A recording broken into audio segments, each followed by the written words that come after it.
Hola, ¿cómo están? Qué bendición volvernos a ver. Han sido días como, como yo los llamo, días singulares. No son días malos, no son días eh, necesariamente esos días que nos puedan afectar eh, tétricamente. Son días diferentes. Hemos estado atravesando momentos difíciles como iglesia, como familias, como el mundo. Pero sabe, la palabra del Señor tiene que correr y ser glorificada, es lo que dice el texto bíblico. Quiero iniciar este estudio que hemos comenzado en el libro de Efesios, carta a los Efesios, y me gustaría comenzar orando. Déjeme bendecirlo, déjeme orar por usted, orar por su familia, por los que están en casa. Y si hubiese alguna necesidad, usted póngala al Señor en oración. Y la unión que podamos hacer en este momento es lo que va a causar ese efecto delante de la presencia del Señor y también nuestra fe. Vamos a orar. Padre, gracias por tu gran amor, por tu fidelidad y por tu misericordia. Quisiera rogarte que en este momento toda la honra, toda la gloria sea sobre ti, sea para ti. Nosotros venimos a aprender lo que tú quieres mostrarnos. Tú quieres revelarte, darte a conocer, y nosotros queremos aquí solamente esperar esa palabra fresca que sé que nos va a ayudar a crecer un poquito más en esta oportunidad y acercarnos a tu presencia. Si hay alguna persona que está enferma, que está indispuesta, que tiene algún problema de la índole que sea, yo quiero rogarte con todo respeto que tú puedas descender y traer bendición sobre tu pueblo. Ya nosotros tenemos la bendición de que nos has permitido abrir nuestros templos, pero continuamos yendo hasta las casas a través de la magia de la tecnología para poder afectar a aquellos que de una u otra manera no pueden estar con nosotros. Señor, te damos la honra y te damos la gloria. Y oro en el poder del Espíritu Santo, sabiendo que tú traes paz y ministras sobre las necesidades de mis hermanos. Oro en el poder del Espíritu Santo y en el nombre de Cristo Jesús, mi Señor y mi Salvador. Amén y amén. Para esta ocasión hemos continuado con la porción que continúa del capítulo 1. Recuerdan que llegamos hasta 1:14, hablando de varias cosas que no voy a resumir en esta ocasión. Simplemente voy a entrar al capítulo 1, versículo 15. Vamos a tratar de llegar hoy hasta el verso 18, si fuera posible. Y vamos a plantearnos esta posibilidad como título de estos 3 versículos. Y vamos a ver otros más, por supuesto, los siguientes jueves. La necesidad de una revelación. De eso vamos a estar hablando. La necesidad de una revelación. Y como en esta ocasión vamos a estudiar este pasaje que tiene que ver con la revelación divina, no es cualquier tipo de revelación, es revelación divina. Pero para ello me parece a mí que es necesario, como me gusta, que nos pongamos de acuerdo en el significado de las palabras. La palabra revelación sigue siendo una palabra técnica. De alguna manera es una palabra que se utiliza mucho en teología.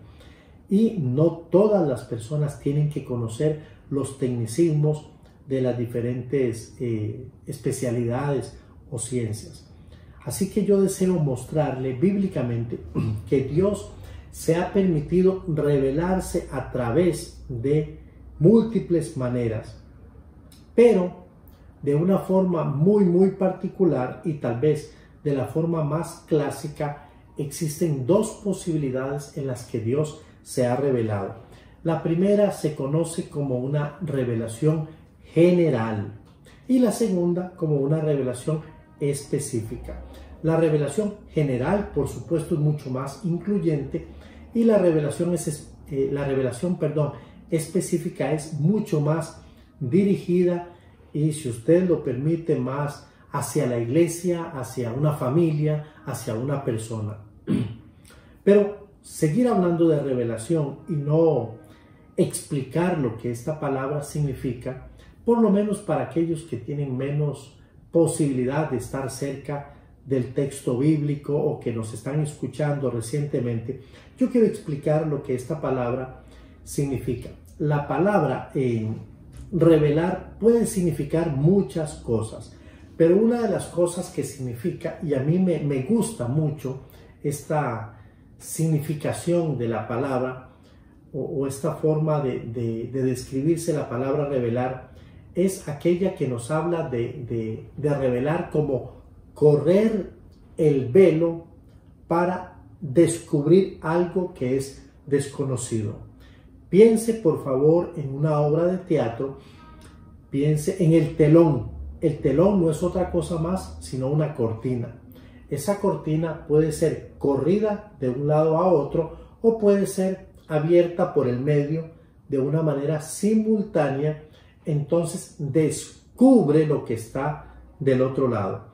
De eso se trata precisamente la palabra revelar. Es descubrir. Hace muchos años en fotografía se usaba mucho este término, revelar. Era precisamente dar a conocer lo que estaba en una cinta, que eran los famosos rollos antiguos. Estoy hablando de otra tecnología. Pero también revelar es dar a conocer un secreto que obviamente está oculto. Entonces ya vemos que revelar tiene que ver con descubrir lo que está detrás del velo, pero también dar a conocer un secreto que ha estado o está oculto. Algunos prefieren la definición de revelar como sacar a la luz, colocarlo delante de todos a la luz, para descubrirlo ante alguien o ante algo. Revelar también es manifestar, poner en evidencia. Pablo se permite realizar una oración en el pasaje que sigue pidiendo sabiduría y revelación. ¿Escuchó? En estos 3 versos que yo voy a leer, Pablo está utilizando la palabra revelación como parte de su oración y como algo que él está pidiendo. Por eso es tan importante que entendamos la palabra para ver qué es lo que va a suceder a continuación. Entonces Pablo se permitió hacer una oración. Voy a leerla para ustedes. Estoy en el capítulo 1 del libro de Efesios, verso 15. Por esta causa, también yo, permítame levantar un poquito la Biblia, dice así: por esta causa también yo, habiendo oído de vuestra fe en el Señor Jesús y de vuestro amor para con todos los santos, no ceso de dar gracias a Dios por vosotros, haciendo memoria de vosotros en mis oraciones. Y dice el verso 17: para que el Dios de nuestro Señor Jesucristo, el Padre de gloria, os dé espíritu de sabiduría y de revelación en el conocimiento de Él. Hasta aquí. Pablo está haciendo una oración en donde él pide 2 cosas, por lo menos 2 cosas para los efesios, para las iglesias que estarían recibiendo esta palabra. Dijimos que la carta a los efesios es una carta circular, aunque tiene una dirección concreta, que es los hermanos que están en la iglesia de Éfeso. Ahora, ¿cómo podríamos definir la palabra sabiduría? Si ya sabemos lo que significa revelación, ahora, ¿cómo definir la palabra sabiduría? Bueno, yo pienso que cuando hablamos de sabiduría, estamos hablando de algo muy complejo. La gente normalmente piensa en sabiduría como inteligencia. Tiene que ver con inteligencia, por supuesto. Pero ¿cómo podríamos definirla de la forma más sencilla y accesible a todos nosotros, sin complicarnos? Bueno, yo me encontré una definición, pero antes quiero decir que las palabras sabiduría en el Antiguo Testamento estamos hablando básicamente de hebreo, y Nuevo Testamento estamos hablando de griego. Es como se escriben los testamentos. La palabra hebrea, la más común, es chokmah. No me critique mi pronunciación porque yo no hablo hebreo, pero encontré esta palabra muchas veces y después de consultar las gramáticas y las herramientas en hebreo, me doy cuenta que esta palabra chokmah y las formas afines se refieren a sabiduría. Muy bien. ¿Y cuál será la palabra en el idioma griego? Es un poquito más familiar. Es la palabra sofía, de donde viene la palabra filosofía. Filo significa amor y sofía significa sabiduría.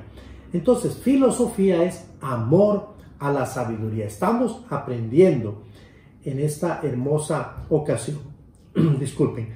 Alguien definió la palabra sabiduría como la capacidad de ver las cosas desde la perspectiva de Dios. Claro, es una excelente definición para hablar de sabiduría. Sabiduría es ver las cosas desde la perspectiva de Dios. Entonces ya conocemos el significado de revelación y el significado de sabiduría, que son dos cosas que Pablo va a pedir. Y precisamente el título de este estudio, por lo menos de esta sección, que va a ser quizá en 2 jueves, es la necesidad de la revelación. Entonces nosotros necesitamos que Dios se descubra, que Dios quite el velo, que Dios se dé a conocer. Y por eso Pablo pide sabiduría, la capacidad de ver las cosas desde la perspectiva de Dios, y revelación para los efesios, pero también para nosotros. Ahora, le animo a concentrarse en los siguientes versículos que ya leí, en donde Pablo va a compartir su oración. Lo va a hacer con sus destinatarios, o sea, en principio dijimos con los hermanos que se encuentran en la iglesia de Éfeso, luego con las demás iglesias y, por supuesto, también con nosotros. Algunas lecciones que encontramos acá hablando de la oración. Bueno, mucho hemos hablado de la oración y normalmente definimos la oración como hablar con Dios. Pero si nosotros aceptamos esa definición como válida y absoluta, aunque está contenida dentro de lo que yo pienso, entonces se convertiría en un monólogo y hasta cierto punto un monólogo muy aburrido, porque no dice Dios hablando con nosotros, sino nosotros hablando con Dios. Y siendo que no somos muy sensatos, muy generosos, sino más bien egoístas y hasta cierto punto un poco aburridos, entonces pienso que esa definición se vuelve aburridona. Pero entendiendo el concepto de oración como esa comunicación, ese diálogo en donde yo hablo, Dios escucha, luego Dios habla y Él responde. Entonces, el verdadero sentido de la oración tiene una connotación de comunión con Dios. Ok, en esta comunión o esta común unión, nosotros nos permitimos hablar con Dios, pero ténganlo por seguro que no sería oración si Dios no nos responde o si nosotros no le permitimos a Dios que nos responda. La oración tiene dos expresiones principales. Esto no es algo nuevo, pero para algunos les puede ayudar. Aunque la oración puede contener muchas partes, estoy hablando de ese tiempo en el que nosotros nos volvemos a Dios y escuchamos a Dios, hay dos partes principales. La primera es la alabanza y la acción de gracias. Alabanza, te alabo, pero también te agradezco. Y la segunda tiene que ver con nuestras peticiones. No hay oración sin peticiones. Es difícil que nosotros oremos, no que sea completamente cierto, pero la mayor parte de nosotros interpretamos la oración como pedirle a Dios. Pero recuerde, la oración tiene muchas partes y dos de las principales son la alabanza y acción de gracias aquí y la otra, las peticiones. Pero no podemos cargar la tinta solo en las peticiones y obviar la alabanza y las acciones de gracia. Generalmente podemos distinguir dos direcciones en la oración. La primera es lo que nosotros le damos a Dios y la segunda, lo que nosotros le pedimos a Dios. Miren, mis hermanos, lo que nosotros le damos a Dios, de aquí hacia fuera, de nosotros hacia Dios. Y luego lo que nosotros le pedimos, que es a la inversa, es lo que Dios nos da y nosotros recibimos. Cuando hablamos de dar, nos referimos a nuestra gratitud al Señor. Todos nosotros deberíamos tener una acción de gracias por lo que recibimos todos los días de parte de nuestro Dios. Esto se traduce, o sea, se puede presentar mediante nuestra alabanza, la alabanza que a usted se le ocurra. Mire, los animales alaban a Dios, los bosques alaban a Dios, los árboles alaban a Dios. ¿Y cómo lo hacen? De la forma en que ellos lo saben hacer. Los pajarillos trinan y cada uno de los animales realiza su sonido en alabanza a Dios, pero también en exaltación, en glorificación, en adoración. Es entregarse a una expresión de amor auténtico por nuestro Dios. Entregarle nuestra consagración, es decirle: Dios, me aparto y me separo para ti. Todo eso es alabanza, todo eso es adoración. Esto es lo que nosotros le podemos dar a Dios.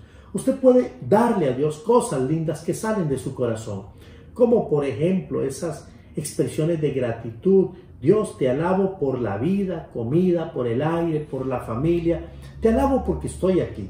Te alabo porque hoy este brazo no me duele como me dolía ayer. Te doy gracias porque a pesar de que me duele esta mano, Señor, tú has puesto a un médico, has puesto medicamento, tú me bendices. Son tantas las formas en las que podemos alabar a Dios por lo que Dios está haciendo todos los días con nosotros. Eso es lo que nosotros le damos. Todos pueden alabar y dar gracias a Dios. Los niños, los jóvenes, las señoritas, los hombres, los ancianos, todos tenemos una razón para hacerlo. No sé cuál es la suya, pero estoy seguro que usted tiene múltiples razones para hacerlo. La segunda dirección de la oración es lo que nosotros pedimos. ¿Qué le pedimos a Dios? Bueno, le pedimos lo que nosotros necesitamos o lo que creemos necesitar. Cuando hablamos de pedir, estamos diciendo que Dios, nosotros tenemos necesidades. Por ejemplo, yo puedo pedirle a Dios perdón por aquellos pecados que confieso. Solamente de Él puede venir el perdón. Aquí pedimos perdón, rogamos, clamamos por nosotros y por los otros. Pero usted puede pedir al Señor lo que usted considere que sea necesario, que sea pertinente, que sea útil y vital para su vida. Puede ser un tema emocional, psicológico, relacional, material, espiritual. Pero esa es nuestra posibilidad delante de Dios. Darle nuestra alabanza y acción de gracias y también recibir.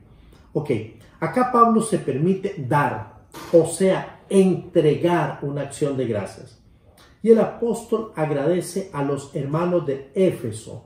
Y vamos a leer cuáles son los dos motivos por los cuales el apóstol Pablo está mostrando su alabanza y acción de gracia en su oración, que es la primera parte donde él da.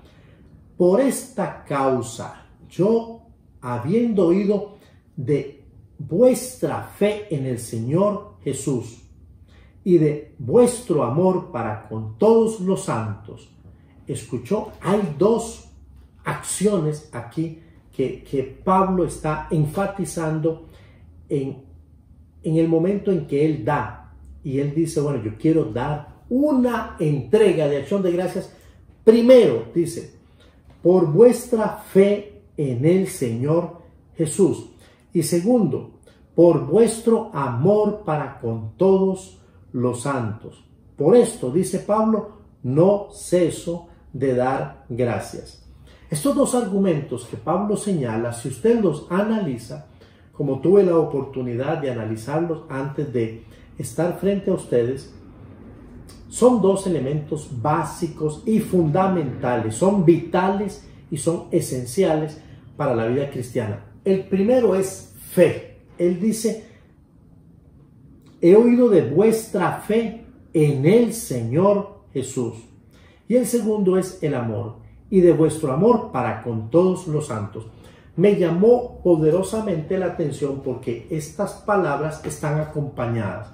Cuando nosotros estudiamos la palabra de Dios, no podemos ver una palabra aislada y, perdón que use esta expresión, potencializarla como si esa palabra fuera todo en sí misma, ¿no? Las palabras están unidas a otras palabras y tienen sentido dentro de su oración o de las palabras vecinas o amigas, para decirlo de alguna manera.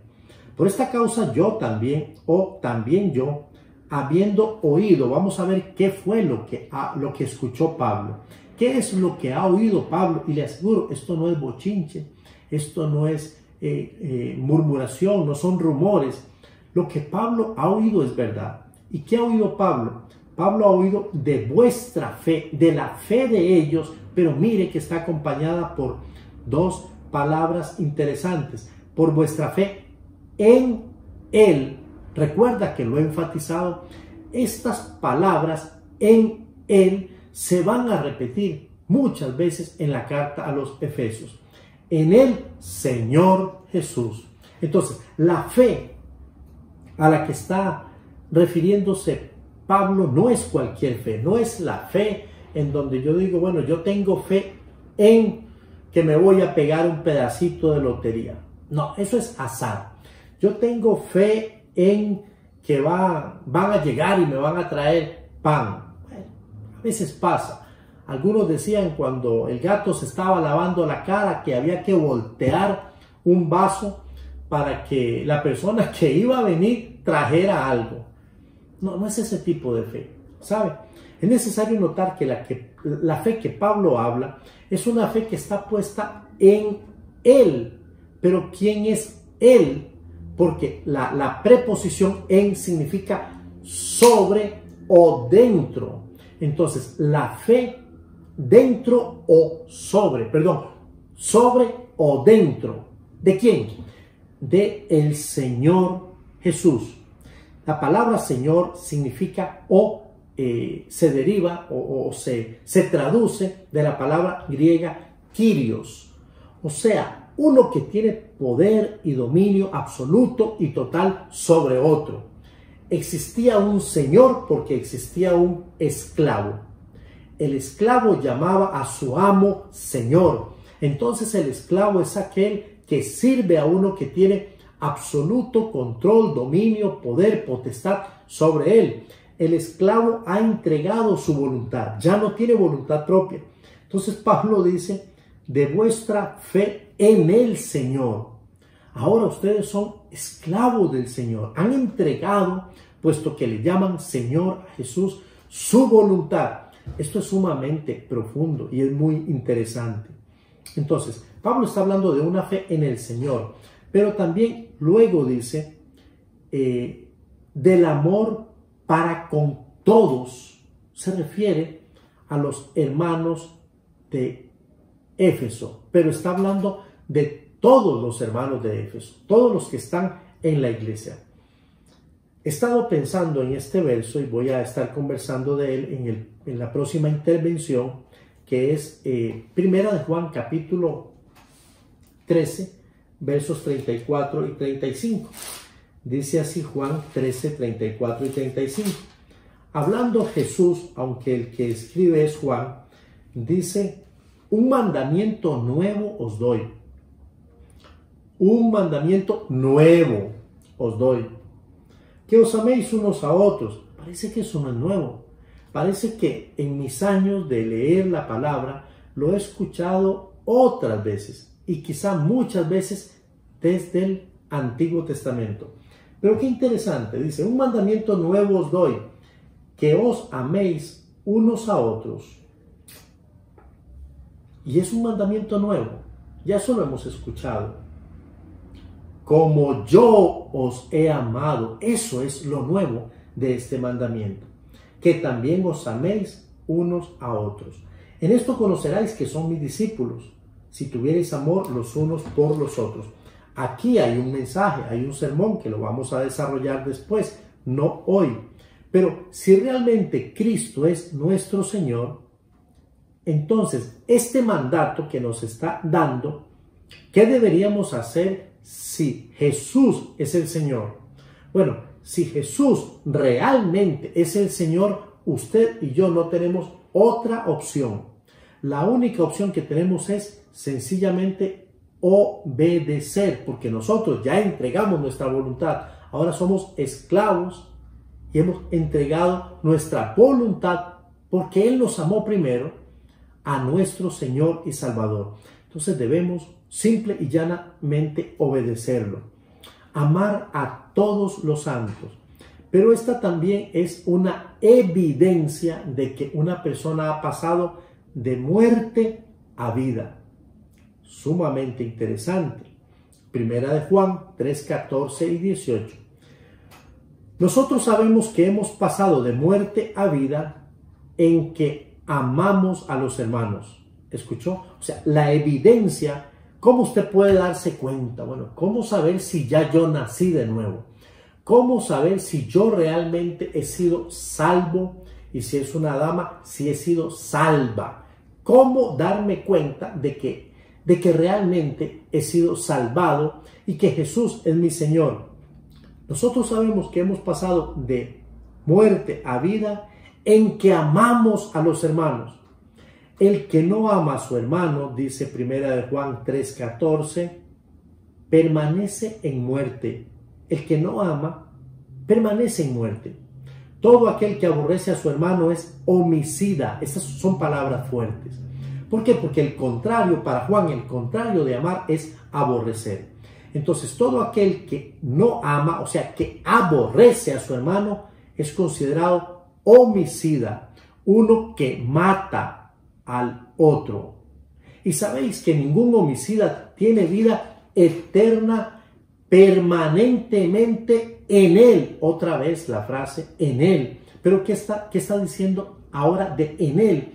Que un homicida no tiene vida eterna permanentemente en él.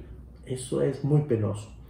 Verso 16, en esto hemos conocido el amor, en que Él puso su vida por nosotros. También nosotros debemos poner nuestra vida por los hermanos. Este versículo trae a mi memoria siempre, y es interesante porque son citas muy parecidas. Estoy en Primera de Juan, capítulo 3, verso 16. Pero quítele quítele el número 1, le quedaría Juan 3:16. Y como yo conozco de memoria lo que dice Juan 3:16, y probablemente usted también, voy a permitirme decirlo de memoria. Dice, porque de tal manera amó Dios al mundo, que ha dado a su Hijo unigénito, que lo ha entregado, que lo ha enviado a la tierra a morir en una cruz, para que todo aquel que en él cree no se pierda, mas tenga vida eterna. Juan 3:16 nos está expresando el amor más grande, que es el amor de Dios, que se atrevió a entregar lo mejor que tenía, que es su Hijo. Pero Primera de Juan 3:16 dice, en esto hemos conocido el amor, Juan 3:16, en que Él puso su vida por nosotros. Ahora, punto y coma, también nosotros debemos poner nuestra vida por nuestros hermanos. No dice entregarle un bollo de pan. No dice compartir con él parte de mi salario. No dice poner nuestras vidas por los hermanos. Una palabra sumamente dura. ¿Se da cuenta por qué Jesucristo fue todo un revolucionario que cambió, que le hizo un chicle el cerebro a muchas personas de su época y hasta nuestros días, con legados, con frases como estas? Dice el verso 17, pero el que tiene bienes de este mundo y ve a su hermano tener necesidad y cierra contra él su corazón, ¿cómo morará el amor de Dios en él? Es una palabra que sigue golpeándome. Es una palabra fuerte. Hijitos míos, no amemos de palabra ni de lengua, o sea, de los dientes para afuera, sino de hecho y en verdad. Entonces, aquí ya comprobé que Pablo se permite entregarle a Dios su acción de gracias y, bueno, intenté bosquejarla de alguna manera. Ahora, quiero que noten lo que Pablo va a continuar haciendo. Recuerde que la oración tiene dos sentidos: dar a Dios, y ya ha dado su acción de gracias por los efesios, porque ellos han logrado poner su fe en el Señor Jesús, pero también han tenido amor para con todos los santos escogidos, elegidos de la iglesia. Ahora Pablo va a continuar con su petición. Vamos a ver qué es lo que va a pedir Pablo. Pablo hace una sola petición a los efesios, pero como siempre tiene ramificaciones. Es una sola petición. Dice que Dios les dé espíritu de sabiduría y revelación en el conocimiento de Él. Mire esta frase, estas dos palabras, una preposición y un artículo, en Él, se van a repetir muchas veces en la carta a los Efesios. Pregunto, amados y amadas, ¿cuál es la petición que Pablo está haciendo? La única petición que Pablo está haciendo a Dios a favor de los Efesios. Allí está la respuesta. Que Dios les dé de espíritu de sabiduría. Que Dios les dé, espíritu de sabiduría y de revelación en el conocimiento de Él.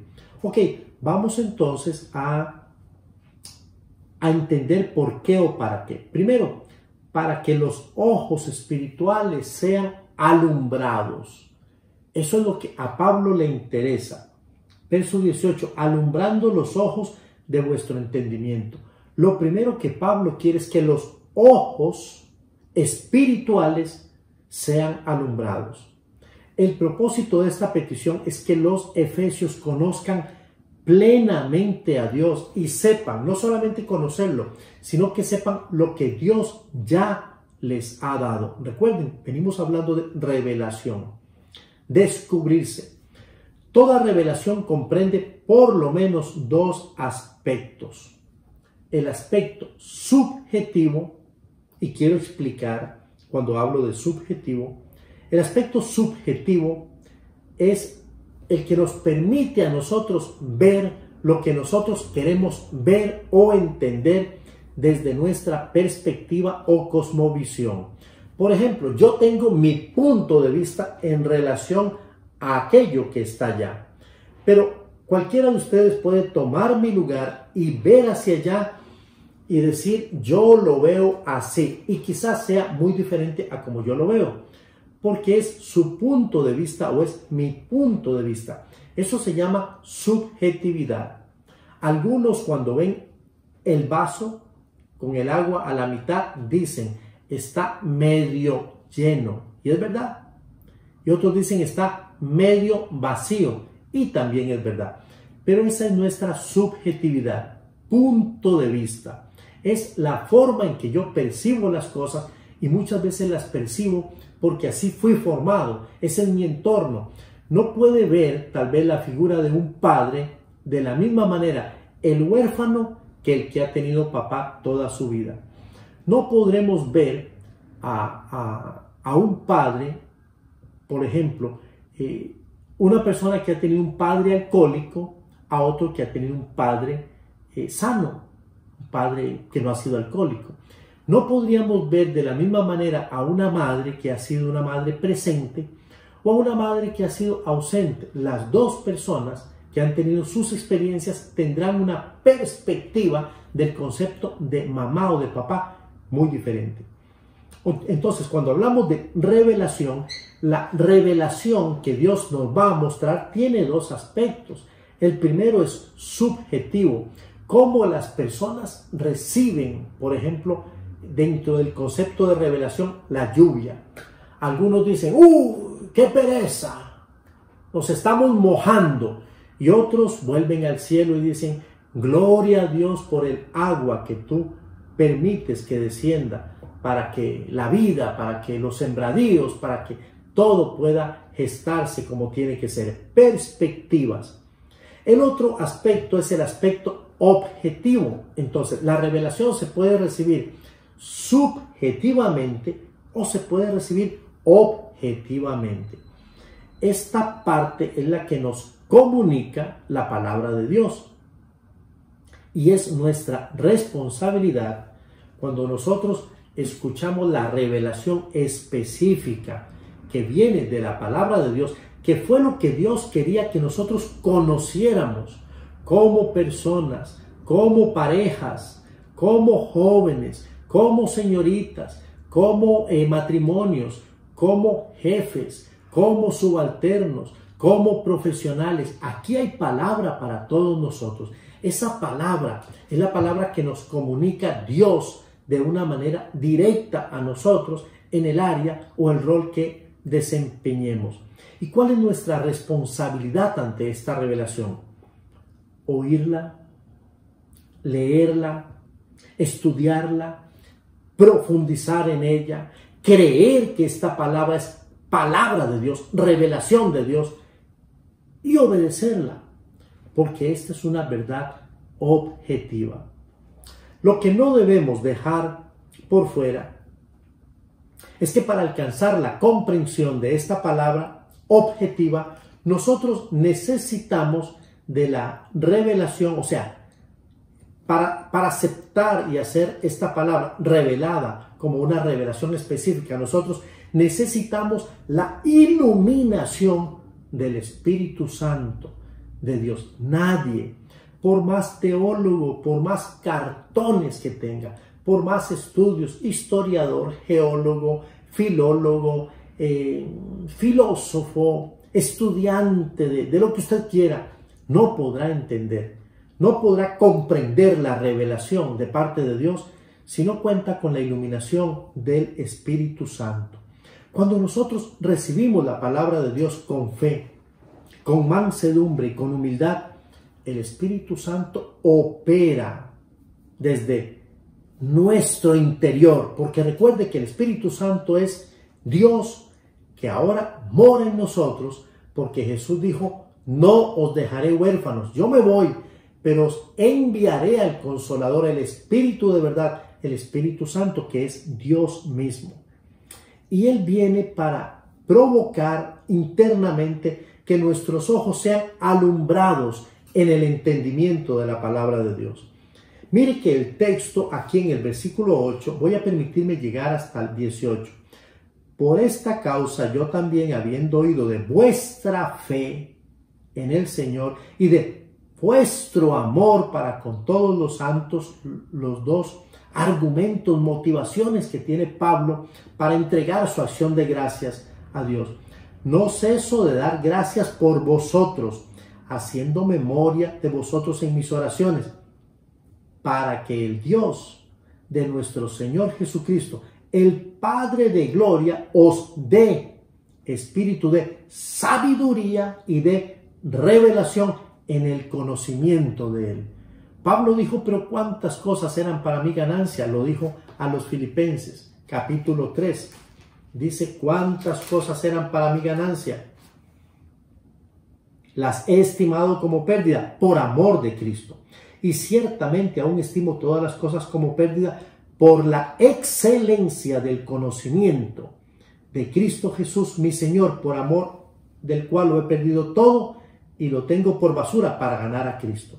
O sea, la meta de Pablo dice: yo quiero conocer a Jesús, quiero conocerlo de verdad.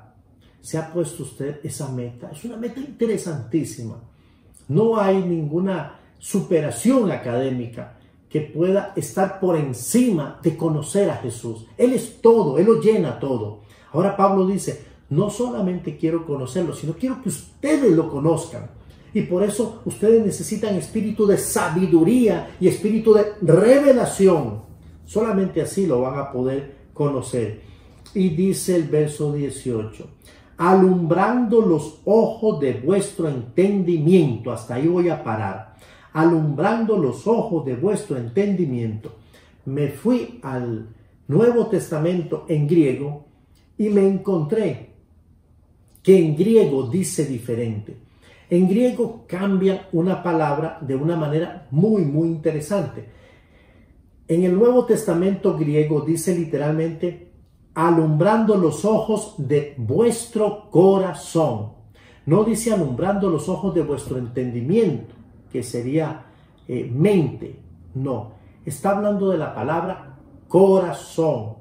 Y en la mentalidad hebrea, el corazón era el centro de todo, por encima de la mente. Para los griegos, el concepto de mente tiene más valor que el concepto de corazón. Pero literalmente dice en el griego: alumbrando los ojos de vuestro corazón.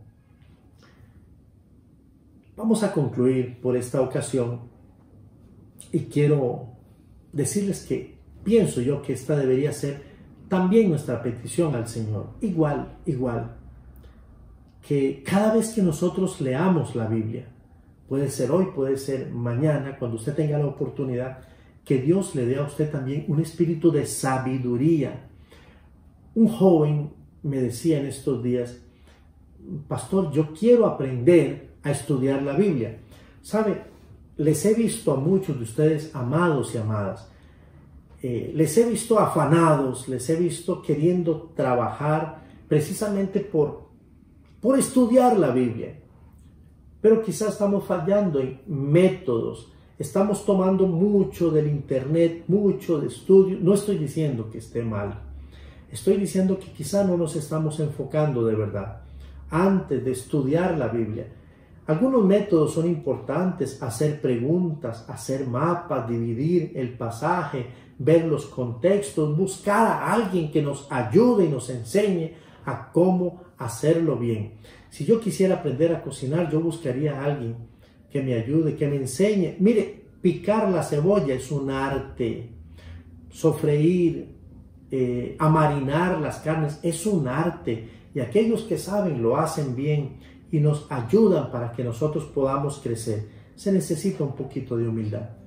Humildad para prestar atención, para aprender a cómo hacerlo. Pero yo creo que la petición de cada creyente, cada joven, no importa la edad que tenga, 15, 17, 18, 20, 35, 40, 50, 60, 70, Dios, dame un espíritu de sabiduría. ¿Recuerda lo que significa la palabra sabiduría? Sabiduría es tener la capacidad de poder ver las cosas desde la perspectiva de Dios. Y segundo, de revelación. O sea, que Dios quite ese velo y me permita conocer lo que está detrás. Ese secreto oculto, que no todos lo tienen que entender, que Él me permita a mí entenderlo. Cuando voy a la palabra, después de haber orado y Dios me revela cosas a través de un artículo, de una preposición, de una palabra, de un nombre, de una pregunta, yo digo: wow, Dios, ¿cómo no lo pude ver antes? Es que el Espíritu vino para revelármelo, porque con humildad le pedí al Señor espíritu de sabiduría y de revelación en el conocimiento pleno de Él. Yo quiero conocerlo completamente. Eso es conocerle plenamente, para que sepamos lo que Dios nos ha dado. Y es que nos ha dado tanto. Nos ha dado la vida, nos ha dado la familia, nos ha dado los hijos, nos ha dado la posibilidad de realizar una carrera universitaria, de sacar un bachillerato, de tener un trabajo, de comprar eso que tanto usted y yo anhelábamos. Ya lo pudimos comprar. Qué bueno es Dios. Él es bueno y para siempre su misericordia. Vamos a orar y vamos a bendecir el nombre de nuestro Dios. Padre, quiero alabarte y quiero bendecirte. Eres bueno, para siempre es tu misericordia. En este momento yo quiero rogarte, por favor, que nos permita ser inteligentes a la hora de realizar nuestras oraciones y saber que podemos darte alabanzas y pedirte también. Y cuando te pidamos lo hagamos con sensatez, que busquemos aquellas cosas que son trascendentes, como el conocerte. Y para eso necesitamos espíritu de sabiduría y de revelación. Gracias por tu pueblo, gracias por tu iglesia, la iglesia que se está congregando y la iglesia que está congregándose en sus casas. Nosotros no le creemos al diablo, te creemos a ti, Padre. Quiero bendecirlos, quiero orar por tu pueblo, porque tú les prosperes en todas las cosas. Oramos en el poder del Espíritu Santo y en el nombre de Cristo Jesús, nuestro Señor y Salvador. Amén y amén. Que Dios bendiga a su iglesia, la que Él ama, compró y por la que murió, y que nos bendiga ricamente. Qué lindo es Dios que nos ha dado la linda oportunidad de estudiar una vez más su palabra. Y qué bueno es que aquellos que hemos tenido la oportunidad de conocer al Señor Jesús, podamos hablar con Él, podamos tener comunión a través de la oración. Le pregunto, ¿ha tenido usted ya la posibilidad de encontrarse con Jesús de verdad? De verdad. Y en ese encuentro permitir que Jesús sea su Señor y también su Salvador. Bueno, si usted todavía no lo ha hecho, le quiero explicar un momentito. ¿Qué es lo que nos separa a nosotros de esa verdad, de esa realidad? Nuestro pecado. Aquellas cosas que nosotros hacemos y van en contra de la voluntad de Dios. Yo puedo mencionarle algunas solo a manera de ilustración.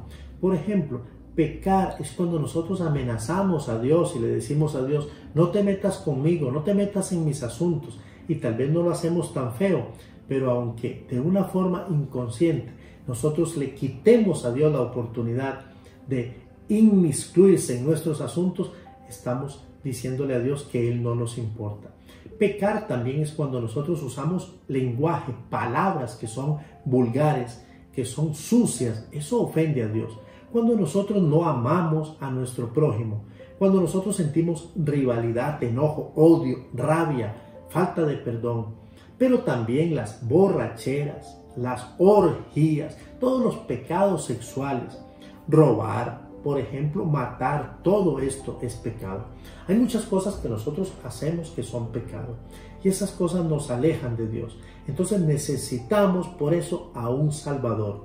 Cristo vino para morir por usted y por mí. Eso es parte de la revelación, lo que Él nos enseña.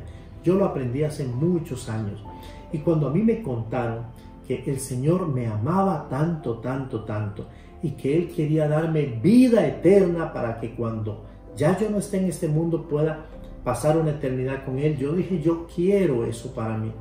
Entonces tomé la decisión de reconocer que era un pecador. También me arrepentí y le dije, Señor, yo no quiero seguir pecando. Y le dije, por favor, ¿quieres ser mi Señor y mi Salvador? Y Él estuvo presente para abrazarme y convertirse en mi nuevo amo, en mi Señor y Salvador. Eso lo hice mediante una oración. Yo quiero invitarlo para que si usted no ha tenido la oportunidad de hacerlo hasta aquí, pues a través de esta oración la puede mejorar, pero yo quiero guiarle para que de la forma más sencilla usted le diga esto a Jesús. Así que si desea, este es un buen momento, aprovéchelo y repita después de mí. Señor Jesús, yo también reconozco que soy un pecador, que te he ofendido, que he ofendido a los que están cerca de mí, que he hecho cosas que realmente no son de tu agrado y algunas muy vergonzosas. Estoy aquí para reconocerlo y también para pedirte perdón. En este momento te pido que me perdones, que me limpies y que te conviertas, porque te lo pido voluntariamente, en mi Señor y también en mi Salvador. Y te doy muchísimas gracias porque sé que lo haces. Esta oración yo la sello en el poder del Espíritu Santo y en el nombre de Jesús. Amén y amén. Amado, porque usted ha hecho esta oración, yo quiero decirle bienvenido a la familia de Dios. Normalmente ponemos en la parte de abajo nuestro número telefónico. Puede ser que usted llegó a esta transmisión por un amigo, por una amiga, un familiar, pero no deje de hacérnoslo saber. Vamos a estar muy felices. Ya usted es parte de la familia de Dios, usted es parte de esta gran familia. Por eso le amamos, amamos a los suyos y queremos que el Señor le bendiga ricamente.